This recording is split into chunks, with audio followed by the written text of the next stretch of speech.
예, 요한복음 17장 1절부터 5절의 말씀, 하나님 말씀 우리 한번 다 같이 읽겠습니다.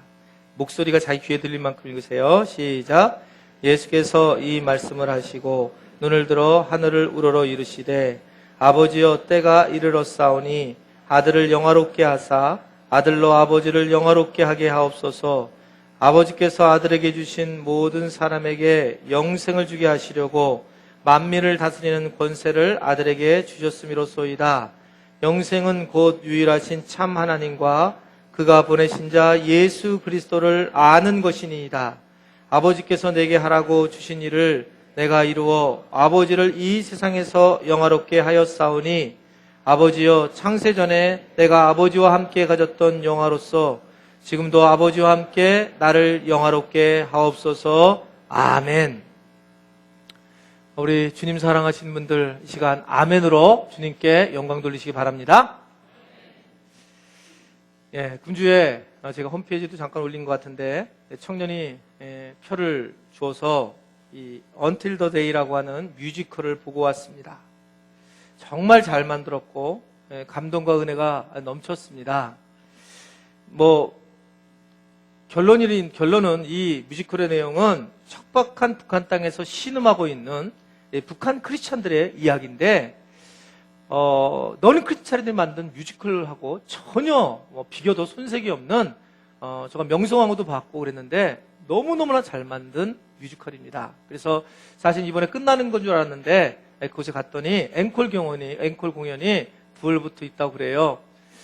너무 좋은 여름 뮤지컬이기 때문에 각 소그룹들이 꼭 가셔서 또 개인적으로 부부끼리 가셔서 보시면 좋은데, 또 하나 좋은 소식은 기독교인들, 특별히 우리 교회의 주보를 가지고 가면 50% DC를 합니다. 우리 교회 주보. 다른 교회 주보도 돼요. 네, 가서 50% DC를 하는데, 그래서 여러분들이 참 아주 감동 있는 그런 것을 보시면 좋겠어요. 이것을 소개해 준 청년은 이렇게 얘기를 했습니다. 목사님, 정말 천상의 예배를 제가 보고 온 것 같습니다. 그 뮤지컬을 보고 얼마나 연기를 잘하고 노래를 잘하고 하나님의 영광을 드러냈는지 그냥 몇 수백 번을 했을 텐데도 그 연극하는 사람이 다 하나님께 영광을 들으면서 눈물을 흘리는 거예요. 속일 수 없는 그런 아주 귀한 마음들이 다가와서 정말 저도 가슴이 개인적으로 벅찼습니다. 그 내용은 아주 간단한 겁니다. 지금도 역시 북한에 있는 크리스찬들은 박해를 받고 있고 그리고 순교까지 당하고 있습니다. 그런데 그래서 여기에 나와 있는 한 주인공은 어떻게 하나님이 살아계시다고 하면서 이렇게 우리에게 이런 상황을 계속 만들 수 있을까? 그러면서 뭐라고 고백을 하냐면 결국은 하나님은 일을 하시지 않고 응답하시지 않는다. 이 부분에 대해서 아주 강조를 하고 있는 거예요. 그런데 결론은, 이 뮤지컬의 마지막 결론은 우리 인간의 뜻으로 결론은 나지는 않지만 나중에 이들이 고백하는 것은 여전히 하나님은 지금도 일하고 계신다. 이런 이제 고백을 하면서 이 뮤지컬이 마무리되는 겁니다. 여러분, 이 고백들이 과연 북한에서만 일어날 일인가? 그러니까 지하에서 기도하면서 하나님을 섬기는 그 그리스도인들이 어떻게 하나님 우리 살아계시다면 이 북한 땅을 이렇게 열어주셔서 종교의 자유를 주시지라고 하는 이야기가 과연 북한 땅에만 있는 얘기일까요? 우리가 살고 있는 이 대한민국 남한 땅에는 그런 이야기가 없을까요? 금주에 여러분 혹시 이렇게 헤드라인 뉴스를 보게 되면 어떤 내용이 있었는지 보셨습니까? 서울시장 사태 이거 말고 중요한 것들이 몇 가지 있는데, 친아버지가 친딸을 성폭행하는 얘기, 또는 전직 목사가 교회 이름을 바꾸면서 신도들을 성유린한 것들. 게다가 너무 놀라운 거는 갑자기 이 조계종에 있는 원장이 나와가지고 사회가 종교를 걱정한다 이런 이야기를 하고, 그러니까 실질적으로 정말 하나님이 살아계시면 정말 어떻게 이 땅에 이런 일이 일어날 수 있을까라고 생각할 수 있는 것이 우리의 모습일 수 있다는 말입니다. 정말 하나님 살아계시면 왜 이런 일이 일어날까? 이번 뮤지컬에서도 그런 고백을 해요. 내가 나를 믿지 하나님을 믿지 못하겠다. 이런 이야기를 하는데 사실 참 멋있는 말처럼 보이고, 과연 우리가 이렇게 얘기하는 사람들에게 돌을 던질 수 있을까? 여러분, 과연 하나님을 믿는 사람들이 지금 이 자리에 나와서 예배를 드리는 사람들이 하나님의 사람들일까요? 내가 무슨 직분을 받아서 그냥 교회를 한다는 것이 하나님의 사람들일까? 가장 중요한 부분은 뭐냐면 이겁니다. 여러분, 우리가 정말 믿음을 가진 사람은 지금 하나님께서 권능을 행하실 수 있다는 것을 믿는 것입니다. 이게 믿음을 가진 사람이에요. 하나님이 계신 거 믿어, 이게 아니라 지금도 여전히 일하고 계시는 하나님을 내가 믿고 정말 아멘 하고 오늘 이 자리에서도 하나님께서 일하신다는 것을 여러분 믿으시기를 바랍니다. 제가 오늘 뭐 이런 경험이 없었는데 오늘 아침에 일어나자마자 아내한테 얘기했어요. 근데 잠을 못 잤다고. 왜 그러냐 그래서 하나님이 자꾸 날 깨우는 것 같다고. 그때 우리 집사람이 내가 자기 이렇게 쳐서 깬 거 아니야? 이러면. 아니라고 나 이런 경험이 정말 없었는데 처음으로 잠을 못 잔 거야. 계속 깨우는 거야. 근데 내가 왜 그러냐면 어저께 그렇게 기도를 하고 잤어요. 하나님, 오늘 설교 제목이 지금도 일하시는 하나님이신데 오늘 이 예배 속에 하나님이 일하셔야 되지 않겠습니까? 주님, 제가 이렇게 그냥 무슨 이 앵무새처럼 말씀 전하고 예배 드리는 것이 아니라 하나님이 살아계시는데 하나님이 살아계시다면 오늘 지금도라면 바로 이 예배 안에 일하실 줄로 믿습니다. 그러면서 제가 잠을 잤더니 하나님 자꾸 깨우면서 너는 나를 지금 일하는 걸 믿냐? 믿냐? 깨워가지고 잠 못 잤어요. 하나님 때문에. 그래가지고 정말 지금 일하시는 하나님이 우리가 믿느냐? 이 부분이 중요하다는 거죠. 여러분, 목사들이 설교학이라는 걸 공부해요. 목회자가 되면 이제 신학을 하면서. 그러면 설교의 실제라고 하는, 설교의 실제라는 게 있어요. 제가 한번 얘기했어요. 그래서 저희 장신대는 어떻게 설교의 실제를 하냐면, 이렇게 이 설문조사라는 거를 쫙, 이 개인이 한 명이 설교를 하려면 시험을 보면 학기 말에 딱 설교를 이렇게 한 명이 하고, 한 200명 정도가 딱 앉아가지고 거기서 메모를 해요, 설교를. 뭐, 말투 또는 뭐, 제스처, 뭐, 옷 모습, 내용, 이렇게 해서 이렇게 해서 매겨가지고 점수를 줍니다. 그러니까 학생들이 점수를 매겨요. 저는 그것만으로도 충격이었거든요. 그래서 점수를 잡아들려면 약간 진보적인 설교를 해야 됩니다. 학생들한테 하기 위해서는. 근데 감리교 신대원에서 있었던 이야기라고 제가 들었어요. 감리교회의 신대원에 그 설교학을 잘 하시는 설교학을 가르치는 교수님이 계신데 이 교수님이 어떻게 학기 말고사를 하느냐? 설교단을 하나 딱 차에다 싣고 학생들을 다 태우고 마지막 학기 말 때 어디로 가냐면 이 망우리 공동묘지를 간다는 거예요. 그럼 망우리 공동묘지 딱 가가지고 이 설교학 교수님이 자, 여러분 이제 준비해 오신 설교를 하십시오. 그리고 공동묘지 위에다 딱 올려놓는다는 겁니다. 무덤들 쫙 잘 보이는 곳에. 그러면 이제 맨 처음에 학생들이 막 묻는다는 거야. 왜 그러세요? 뭐 이렇게 묻는데 이 교수님이 아주 그냥 정확히 경직된 상황에서 이 점수를 앞에서 딱딱 매기려고 한다는 거예요. 처음에 딱 올라가서 맨 처음에 설교를 하는데 맨 처음에는 좀 우습기도 하지만 교수님이 너무 진지하니까 어떻든 무덤에다 대고 막 생명의 소리를 전하는 거예요. 교수님이 그랬단 말입니다. 여러분, 생명의 소리를 전하면 무덤에서 사람들이 일어날 줄로 믿습니다. 그러니 생명을 전하셔야 됩니다. 여러분들이 이제 나갔을 때에 여러분들이 말씀을 전하게 될 텐데 생명을 전할 텐데 그러기 위해서는 당연하게 여러분들이 이 무덤에 있는 사람들 일으켜야 됩니다. 막 이들이 그냥 속에서 다 끌어 쫙 여러분 일어나십시오 하고 막 했겠죠. 안 봐도. 그러니까 무덤에서 그래서 열심히 막 한 50명이 다 했더니 여러분 무덤들이 어떻게 됐겠어요? 일어났겠습니까? 안 일어났겠습니까? 일어났으면 신문에 나왔겠죠. 그게 일어나지 않은 거예요. 그래서 그리고 다 끝났습니다. 교수님이 일어나서 마지막 코멘트를 하시는 거 이렇게 하시더라는 거예요. 여러분, 여러분들이 세상에 나가면 수많은 영혼의 공동묘지들이 있습니다. 그래도 그분 사람들이 여러분들의 말씀을 듣게 될 것입니다.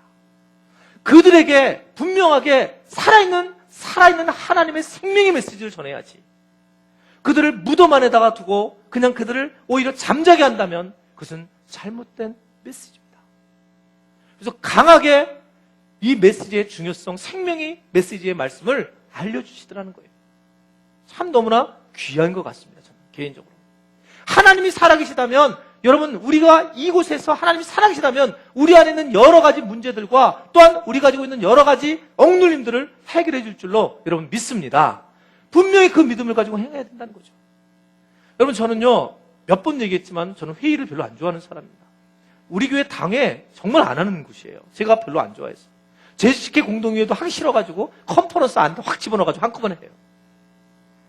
제가 근데 회의를 내가 회의를 왜 싫어하지? 막 정말 기도하고 생각해서 회의를 내가 싫어하는 이유가 있을 텐데 라고 생각했더니 제가 가지고 있는 아주 중요한 가치관이 하나 있더라고요. 여러분, 교회에서 내년도 예산을 짭니다. 예산 짜면 얼마에 뭐 어떻게 해서 짜겠죠. 근데 제 인생에서 한 번도 하나님은 그렇게 하신 적이 없어요. 즉 하나님은 하나님의 권능으로 교회 일을 하시지, 우리가 계획해서 얼마를 계획해서 어떻게 할 것이다 해서 하나님께서 일하신 적이 한 번도 저한테는 없어요.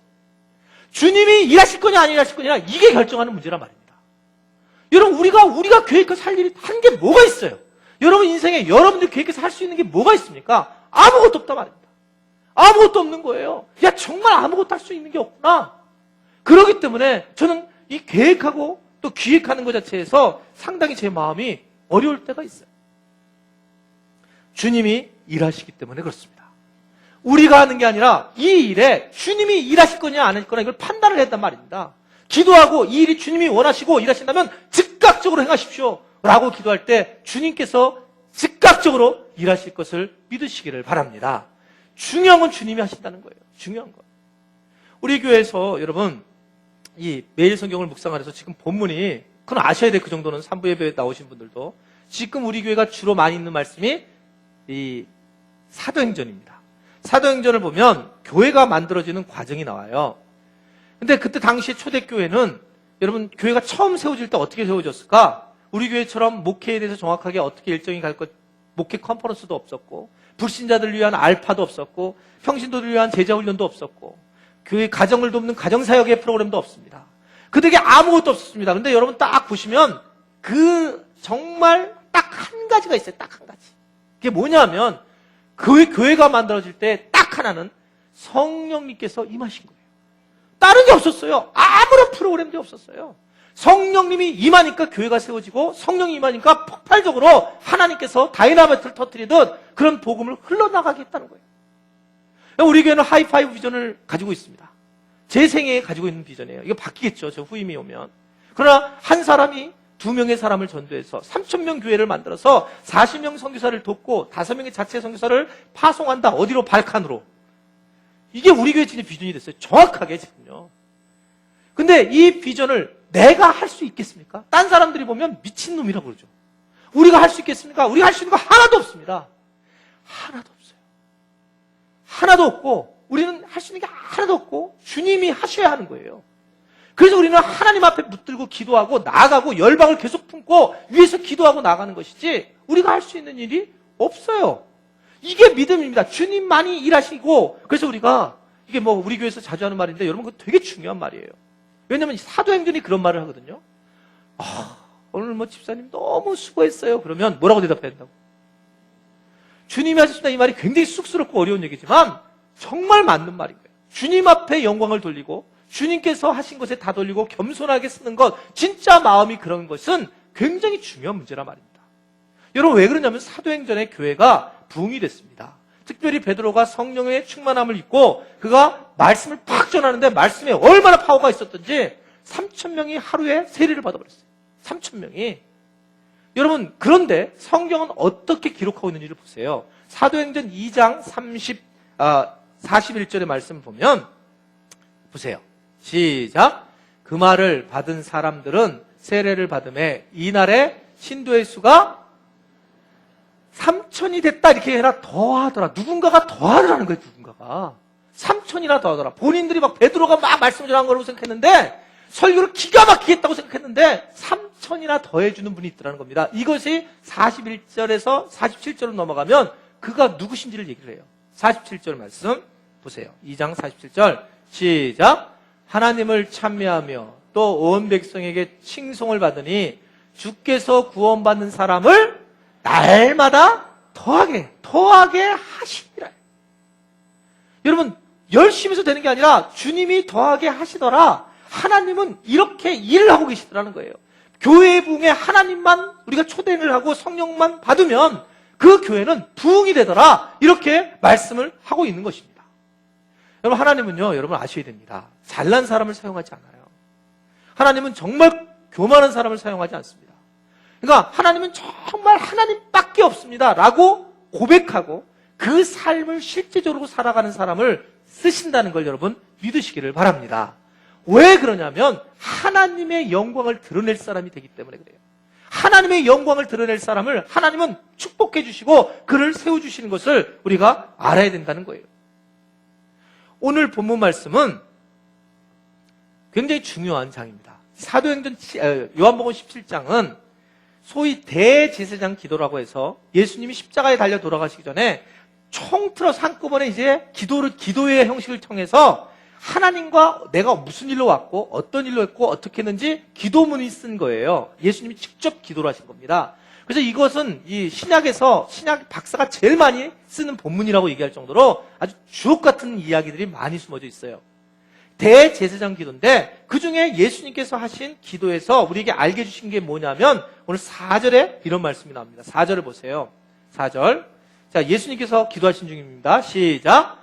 아버지께서 내게 하라고 주신 일을 내가 이루어 아버지를 이 세상에서 영화롭게 하였사오니. 이게 무슨 소리예요? 주님이 기도하시면서 이 땅에 하나님이 내게 주신 일이 있다는 거예요. 뭔가 주신 일이 있는데 이것을 내가 이루어서 아버지를 이 세상에서 영화롭게 하셨다. 이렇게 주님께서 말씀을 하고 있는 것입니다. 즉 무슨 말씀이냐면 다시 말하면 하나님은 우리에게 이 땅에 무엇인가 하기 위해서 우리를 보냈다. 이것은 하나님 앞에 영화롭게 하나님의 영광을 돌리는 게 목적이다 라고 하는 것이 주님의 기도의 모습이라 말입니다. 그래서 우리가 살아야 할 목적이 있어야 돼요. 우리가 사는 목적이 있습니다. 그래서 첫 번째 우리가 질문을 가져야 될 것은 뭐냐면 여러분 이 세상에 살아가는 목적이 무엇이냐는 거예요. 여러분들이 이 세상에 살아가는 목적이 도대체 뭐냐? 무엇을 하러 이 땅에 왔느냐는 겁니다. 아기를 키우려 왔습니까? 돈을 벌러 왔습니까? 아니면 무슨 가정을 내가 행복하게 지려고 왔습니까? 뭐 때문에 이곳에 왔는가? 이 부분이 가장 중요한 거라는 거예요. 목적이 있어야 된단 말입니다. 하나님이 우리를 이 땅에 뭔가 하러 보냈다는 거예요. 근데 그것을 모르면 우리는 그냥 짐승과 같이 사는 수밖에 없는 사람들인 거예요. 대구에 있는 제 친구 목사가 이야기한 겁니다. 교인 중에 부부가 있는데 교회를 나오는데 남편이 우산을 그렇게 잘 입는 명수라는 거예요. 잃어버리는 명수. 그래서 총 통틀어서 100개가 넘는답니다. 그것이 거의 십몇 년 동안 매일 우산 가지고 나면 늘 잊어버린다는 거예요. 그러니까 아내가 너무 속이 상해가지고 그날도 부슬비가 오는 날인데 아내가 남편한테 정말 이 우산 잊어버리게 되면 당신 나랑 끝이다. 진짜 내가 너무 스트레스를 받는다. 이렇게 우산을 잘 잃어버릴 수 있느냐 하면서 우산을 줬대요. 이 부부가 이 장사를 합니다. 장사를 했는데 그날 이제 가서 이 남편이 절대 잊어먹지 말아야겠다 이 생각을 하고 이제 장사를 하고 그날도 좀 비가 오기 때문에 이제 버스를 타고 이렇게 왔대요. 근데 장사 끝나니까 졸리니까 졸다가 눈을 떠보니까 막 자기 집 있는데 지나가는 거예요. 깜짝 놀라가지고 눈을 떴더니 너무 감사한 건 이 손에 우산이 있는 거예요. 할렐루야.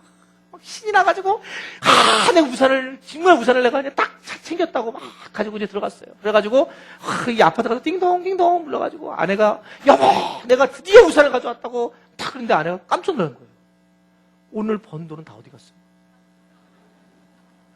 그러니까 오늘 번 돈은 다 내려놓고 우산만 하나 들고 그냥 달랑 우산만 가지고 온 거예요. 그 번 돈에는 깜짝 놀라가지고 그냥 안 가져간 거예요. 거기 옆에다 놓고. 여러분 이게 사람들의 모습이란 말입니다. 우리가 다른 곳에 신경을 쓰다 보면 하나님이 우리를 이 땅에 보내주신 목적을 잃어버려요. 목적을 잃어버리는 겁니다. 여러분 하나님은 나를 그냥 보낸 거 없어요.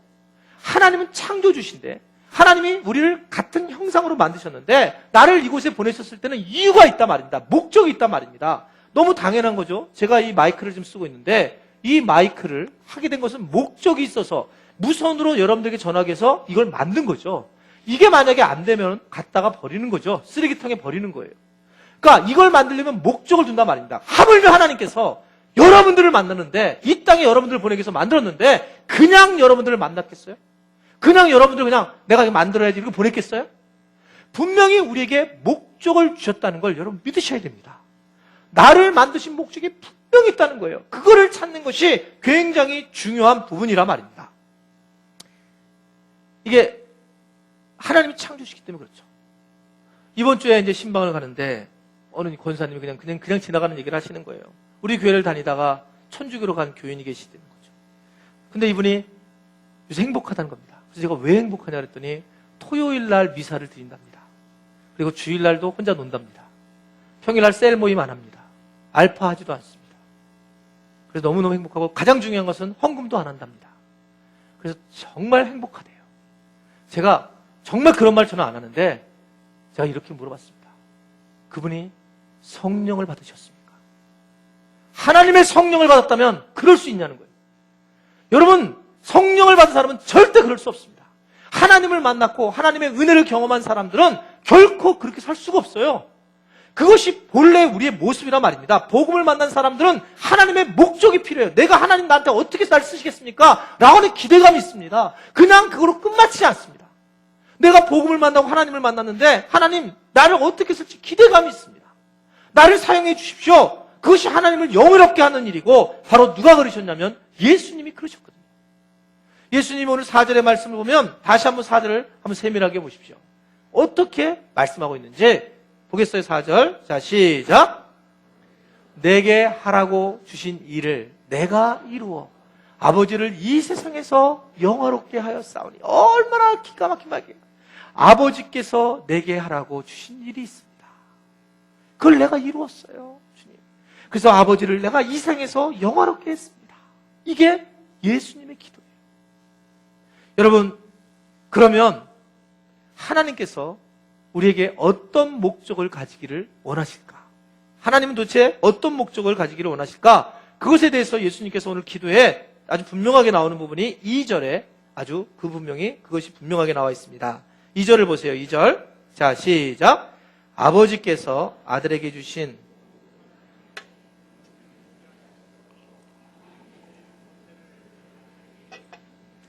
무엇을 주게 하시려고요?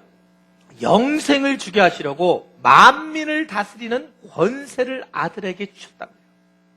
여러분, 만민을 다스리는 권세를 주신 것은 영생을 주게 하시려고. 영생이 도대체 뭔데? 영생이요. 영생이 영생고입니까? 어저께 영생고 아이들 여기서 20명이 단체로 담배를 피대. 제가 막 흥분돼가지고 감기가 더 들었어요. 막 소리를 질러가지고 그냥. 얘들 교회인데 어떻게 담배를 필 수 있냐 했더니 한 명만 쫙 쳐다보면 죄송해요. 그런데 저 뒤쪽에 가서 저기 버스 뒤에 가서 막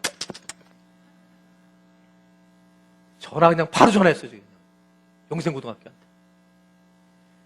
여러분, 영생이라는 게 뭐예요?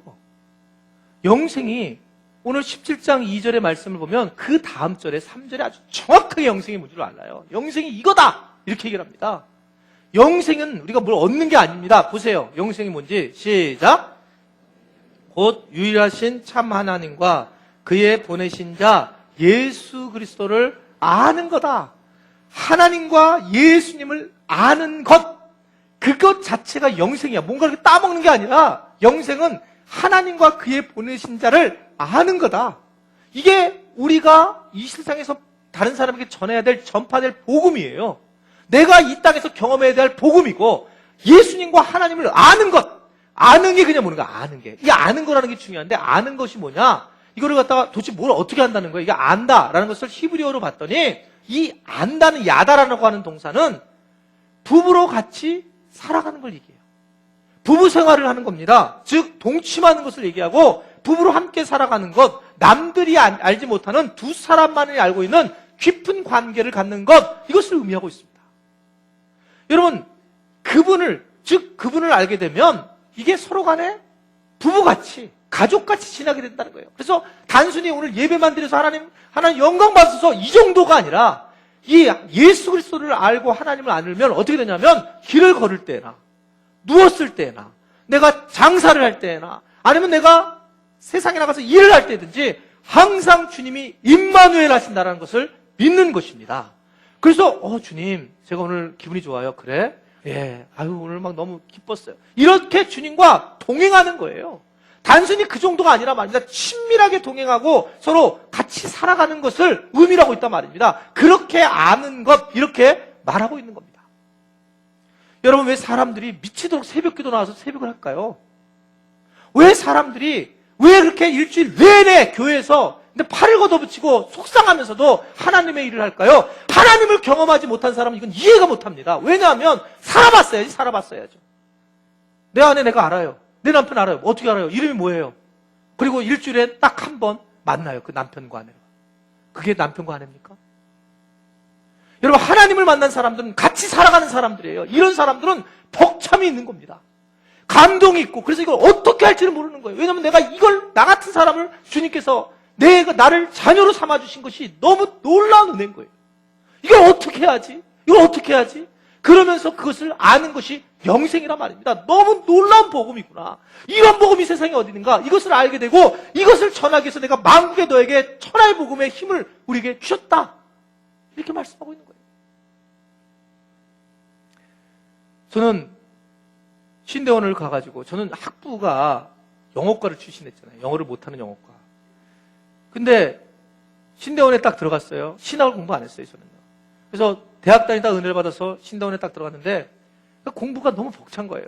그런데 지금 딱 기억나는 찬송가 하나가 있습니다. 신대원에 갔을 때. 저한테 신대원 3년 동안 계속 저한테 중심이 된 찬양이었어요. 이제 처음에 가서 전혀 저는 다른 공부를 안 해봤으니까 첫 가서 강의가 뭐였냐면 영교시가 있었어요, 그때요. 그러니까 신학을 공부하지 않은 친구들에게 히브리어를 가르쳐 주려고 영교시가 있었는데 히브리어를 딱 가르치러 들어갔더니 그 교수님이 무반주로 아침에 딱 했는데 첫 번째 찬양을, 내가 신학을 공부하는 첫날에 찬양을 하자는 거예요.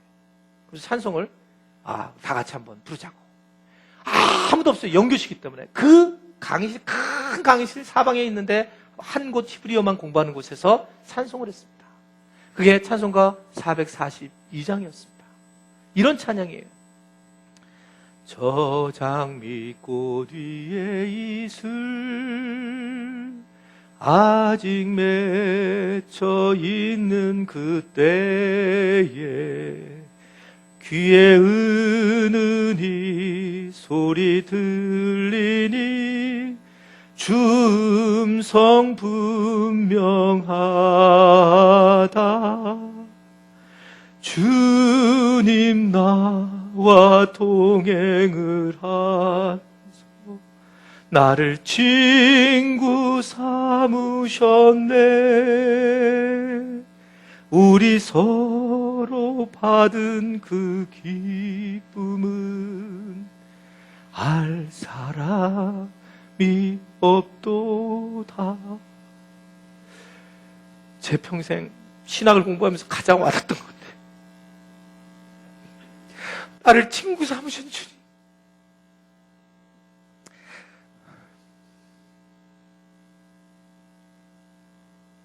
돈을 준 것도 아니죠. 자식을 준 것도 아닙니다. 근데 친구라는 것 가운데 얼마나 감사했는지 모릅니다. 우리 받은 그 기쁨은 정말 알 사람이 없구나. 바로 이게 영생의 기쁨을 누리는 겁니다. 아무것도 생긴 건 아니에요. 그런데 하나님을 안다는 게 이거구나. 주가 나와 동행하면서 내 삶이 어떠할지라도 그냥 주님이 나와 동행한 것이 얼마나 기쁜지. 이 기쁨을 알 사람이 없으니 이 기쁨을 전해야 되겠구나. 그리고 신학을 개인적으로 공부를 하게 됐습니다. 여러분, 자식이 잘 돼서 기뻐하는 게 아닙니다. 우리가 이 땅에 온 목적을 분명히 알면 그것은 영생이라고 하는 하나님을 아는 것, 이것이 얼마나 귀한 일인지, 이것만 알아도 우리는 기쁨이 되고 하나님께 영광을 돌리게 된다는 것을 여러분 아셔야 합니다. 저는 장로교 목사인데 장로교가 좋은 이유는 딱 하나지, 한 가지.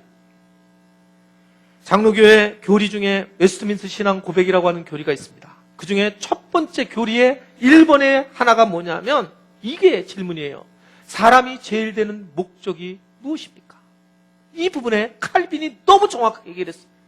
뭐라고 했냐면 사람이 제일 되는 목적은 하나님을 영화롭게 하고 영원토록 그를 즐거워하는 것입니다.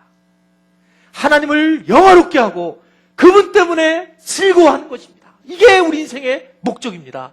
라고 1조에 나와 있습니다. 너무 잘 맞는 것 같아요. 너무. 여러분, 이것이 정말 성경에서 강조하고 있는 부분이에요. 고린도전서 10장 31절에 보면 바울도 그런 얘기를 하죠. 그런즉 너희가 무엇을 먹든지 마시든지 무엇을 하든지 간에 다 하나님의 영광을 위해서 하라. 그것이 우리의 살 이유다라고 하는 것을 말씀을 하고 있습니다. 여러분, 미리 부탁을 드릴 것이 있습니다. 나중에 여러분 힘든 일을 겪게 될 거예요. 이 세상에 누구도, 특별히 우리 교인들도 동일하게 겪게 될 것입니다. 그럼 재수 없는 소리라고 하는지 생각하지 마십시오. 우리 중에 암에 걸릴 분도 계실 것입니다. 우리 군에 절단을 당한 분도 계실 수 있습니다. 교통사고를 당할 분도 계실 수 있습니다. 그리고 죽을 분도 계실 겁니다. 미리 말씀을 제가 드리는 거예요. 여러분, 우리가 하나님의 영광을 드러낼 때는 바로 그런 일을 당할 때입니다. 정말 어렵고 힘든 일을 당할 때, 그때 여러분 정말 주눅들지 말고, 이때 하나님을 내가 영광을 드러낼 수 있는 절호의 찬스구나. 십자가를 지십시오.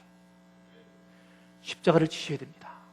내가 정말 어렵고 힘들 때, 그때 여러분 하나님이 어떻게 이룰 수 있느냐? 그 정도가 아니라 하나님을 영화롭게 하는 일이라면 나는 하나님 때문에 즐거워하는 것이지, 내가 몸이 건강해서 즐거워하는 것이 아니요, 내가 목회가 잘 돼서 즐거워하는 것이 아니요, 오직 하나님만을 영화롭게 하는 일이 내 인생의 목적입니다. 고백할 수 있게 되기를 바랍니다. 그래서 나 하나 죽더라도 하나님이 영화롭다면 이것이 내 인생의 가장 행복한 거구나. 와, 정말 이런 은혜가 내 안에 있다니, 이 놀라운 것을 여러분들이 함께 누릴 수 있었으면 좋겠고, 이것이 십자가요 영광인 것입니다. 여러분, 저는 그렇게 생각합니다. 저를 하나님이 사용하시는 걸 보면 우리 모두가 다윗이 될 수 있고, 우리 모두가 바울이 될 수 있습니다. 우리 모두가 베드로가 될 수 있어요. 어떻게 하면 그게 가능하냐? 아주 간단합니다. 내가 누구의 것인지, 내가 나의 것인지, 내가 주님의 것인지를 정리를 하면 되는 거예요. 내가 주님의 것이면 얼마든지 언제든지 하나님의 영광을 살 수 있습니다. 근데 내가 내 것이라면, 여러분, 그러면 우리는 늘 우리는 우리 자아 속에 빠져서 두려움과 떨과 그리고 고통 속에 살아갈 수밖에 없어요. 그래서 사도 바울은 로마서 14장 7절과 8절에 뭐라고? 이렇게 살아가라. 그러므로 사나 죽으나 우리가 주의 것이로다. 이런 분명한 가치관을 가지고 살아가라, 우리에게 말씀을 하고 있는 겁니다. 사나 죽으나 우리가 주의 것이로다. 아멘입니까? 그렇게 분명한 가치관을 가지고 살아가라는 거예요. 아이들 여러분 잘 키워야 됩니다. 학원도 보내시고, 아이들 중에 정말 아주 유명한 그런 아이들이 많이 나와야 합니다. 저는 미스 코리아도 우리 믿는 사람들 중에 나와야 되고, 그리고 뭐 스티브 잡슨 같은 유명한 그런 CEO들도 나와야 된다고 생각을 하고, 그리고 유명한 선교사 목사들도 나와야 된다고 생각합니다. 아이를 키우는데 분명한 목적이 있어야 됩니다. 그런데 무슨 목적이 있느냐? 아이를 키워서 잘 키워서 자녀를 잘 키우는 이유가 무엇입니까? 물어볼 때, 그 아이가 아빠 나를 키우는 이유가 무엇입니까? 물어볼 때 정확하게 대답을 해야 된단 말입니다. 나중에 야, 너 의사 되면 엄마 아빠 세계여행 시켜줘라. 이런 쓸데없는 소리 하지 마세요. 아니, 기껏 키우는 거, 애 키워놓은 게 얼마나 키워 죽기도 힘들어 죽겠는데 기껏 해야 뭐 나중에 너랑 살게 해줘. 우라통 터질 일입니다. 우라통 터질 일이에요. 여러분, 아이들 딱 키울 때 정확하게 얘기를 하셔야 돼요. 너 의사 돼야 돼. 왠 줄 아니? 하나님의 영광을 위해서 써야 된다. 선교를 가서 의사로 넌 일을 해야 된다. 하나님을 위해서만 사용돼. 너 미스를 하니? 너 음악하니? 너 공부를 하니? 하나님의 영광을 위해서 일을 가르쳐야 돼요.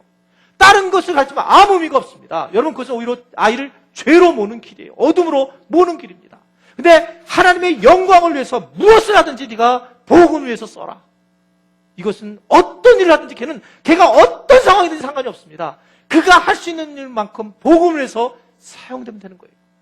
그거를 부모들이 가르쳐줘야 된단 말입니다. 그것을 제발 좀, 학원을 가면 너 학원 안 가면 안 된다, 뒤처진다, 이런 애들이 이건 믿음을 있는지 없는지.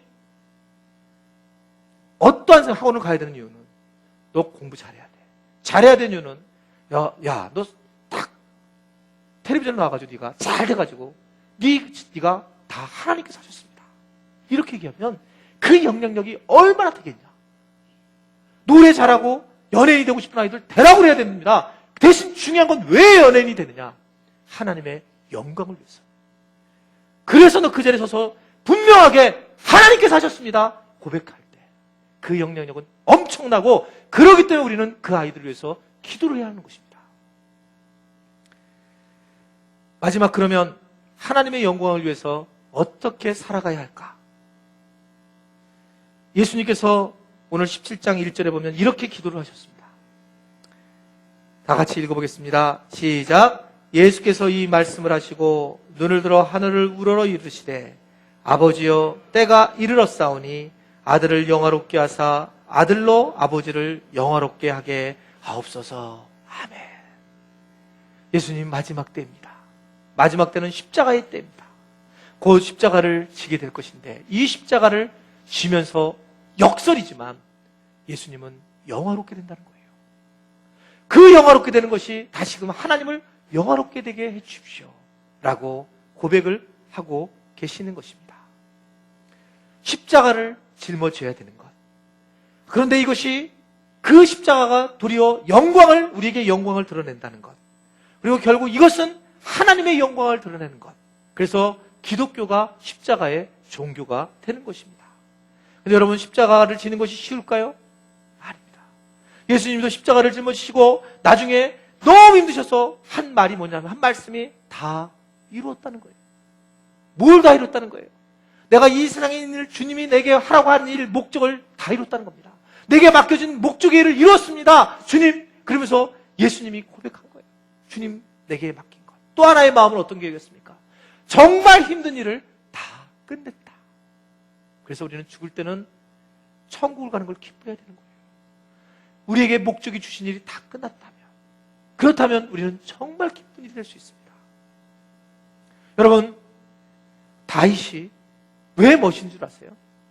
다윗이 이 사도행전 13장 36절에 보면 이렇게 그의 묘비가 써 있을 거라고 생각합니다. 다윗이 멋있었던 것은, 빨간 글씨 한번 읽어보세요. 시작. 네, 거기까지요. 다윗, 하나님의 뜻을 따라 섬기다가 잠들다. 장동아, 하나님의 뜻을 따르다가 여기에 잠들다. 이러면 얼마나 좋을까? 여러분들의 자녀가, 여러분들의 후배에 있는 그런 믿음의 자녀들이 누구 장로님이, 누구 집사님이, 누구 권사님이, 우리 엄마가, 우리 아빠가 이렇게 하나님의 뜻을, 목적을 이루고 잠들었습니다. 하나님 잠들었습니다 보다 하나님의 목적을 이루고 잠들었습니다. 이런 축복의 글을, 축복의 말들을 여러분 받을 수 있게 되기를 바랍니다. 이게 놀라운 십자가의 은혜예요. 여러분, 십자가는 우리가 짊어지기가 어렵지만 예수님은 말씀하셨습니다. 누구든지 자기를 부인하고 나를 위하여 자기 십자가를 져야 된다. 이게 하나님의 영광을 드러내는 일이란 말입니다. 내가 어려울 때일수록 더욱더 하나님의 영광을 드러내야 된다 말입니다. 내가 돈이 없으면 없을수록 하나님의 영광을 드러내는 것, 그때 이것이 십자가고, 그 뒤에 하나님이 내가 너를 통해서 영광을 받았으니 내가 너에게 복을 부어주리라 약속하시는 것을 믿으시기를 바랍니다. 여러분, 하나님은 어떤 분이신 줄 아세요? 결론입니다. 저는 힘들 때마다 이 말씀을 늘 되새기곤 합니다. 내 십자가가 때때로 너무 힘들 때마다 이 말씀을 듣고 제가 위로를 받습니다. 역대하 16장 9절에 보면 여호와의 눈은 라고 하는 말씀이 시작됩니다. 여호와 눈은 온 땅을 두루 온 열방을 다 감찰하셔서 전심으로 자기를 향하는 자들이 있다면 그들을 위하여 능력을 베푸시나니. 하나님은 온 세상의 열방들을 찾아오면서 쫙 쳐다보신대요.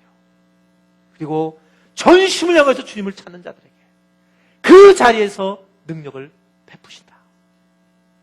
오늘 저는 이 자리에서 주님이 능력을 베풀어 주시라고 믿습니다. 여러분, 병 고치는 것이 아니고 물질이 형통하는 게 아니라 나와 함께 동행하면서 이 기쁨을 누구한테 알려줄까? 주님이 나와 함께하는 것만으로도 충분합니다. 주님이 나와 함께하는 것으로 모든 것이 끝나는 거예요. 살아계신 주님이시기 때문에 그렇습니다. 그 살아계신 주님이 지금 이 자리에도 역사를 하고 계시고 그 복음이 여전히 우리에게 유효하고 계시다는 것을 여러분 믿으시기를 바랍니다. 살아계신 그분을 여러분 초대하시고 그분에게 나아갈 수 있는 귀한 여러분들이 되시기를 주님의 이름으로 축원해 드립니다. 이제 우리 잠깐 기도하길 원합니다. 하나님, 우리에게 살아계신 하나님을 만나는 이 시간 되게 해주시옵소서.